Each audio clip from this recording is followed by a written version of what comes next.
Welcome to ABC 27 Outdoors. I'm your guide, Kermit Henning. The Pennsylvania Trappers Association was formed way back in 1936 by a group of dedicated trappers in Center Hall, PA. Today, the association is made up of 11 different districts within the state which work together to further the cause of trapping, represent its members in legislative actions, formulate policies, and make recommendations to the Game Commission for trapping seasons and bag limits. The PTA has grown to be the largest trappers association in the U.S., and my guest today is the president of the Pennsylvania Trappers Association, Rod Zullinger. Rod, welcome. Thank you for coming down, and thank you for bringing this beautiful display. Tell us what you have here. Well, these are all fur bearers, Kermit. Well, first of all, thanks for inviting us. These are all fur bearers of Pennsylvania. This is what we call our fur bearers. This is one of everything. This is one of everything. Some different color phases and different sizes, and you can see as you go through the differences. We have 13 different species here. I know for a long, long time trapping really took a hit because of the protests for wearing furs and all that kind of stuff. Where are we today with that? Well, in reality, our fur bearer production really hasn't went down over the years. It's always been a billion-dollar industry throughout this country. In 1997 figures, there was $218 billion figured into the fur trade. $218 billion. That's with the trickle-down effect all the way through to the tanneries and finally the production of a fur coat. Right. And it's that figure really hasn't changed in today's. Are the number of people in Pennsylvania who actually trap, is that increasing? That's been increasing steadily since we put the new license increase in 1998 into effect. We've kept better records with the Fur Bearer Survey. We are producing around 28,000 fur takers license a year. Now, before we get too far, you need a fur bearer's license to do this. Correct. So Correct. You need an education course. Correct. And you need a special license. Anybody can't just go out and start trapping. That's correct. Okay, That's we'll get correct. that out of the way.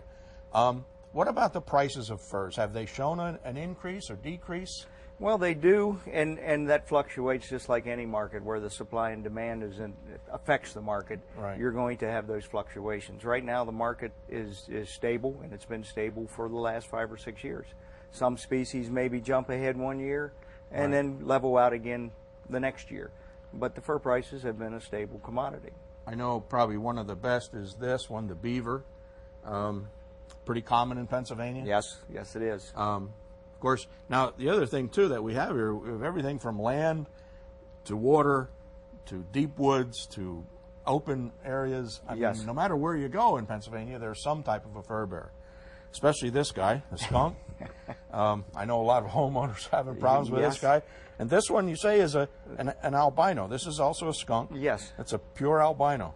That was a pure albino skunk. It's actually pretty fur when you... It is. You don't have to worry about the smell of them. In the early 1900s up through 1930, the skunk was the prized fur. What is it used for mostly? At that time, they were actually making garments out of it. There was many fur coats made out of skunk fur completely. Let's talk about this guy. I know this is a relatively newcomer to Pennsylvania, the coyote.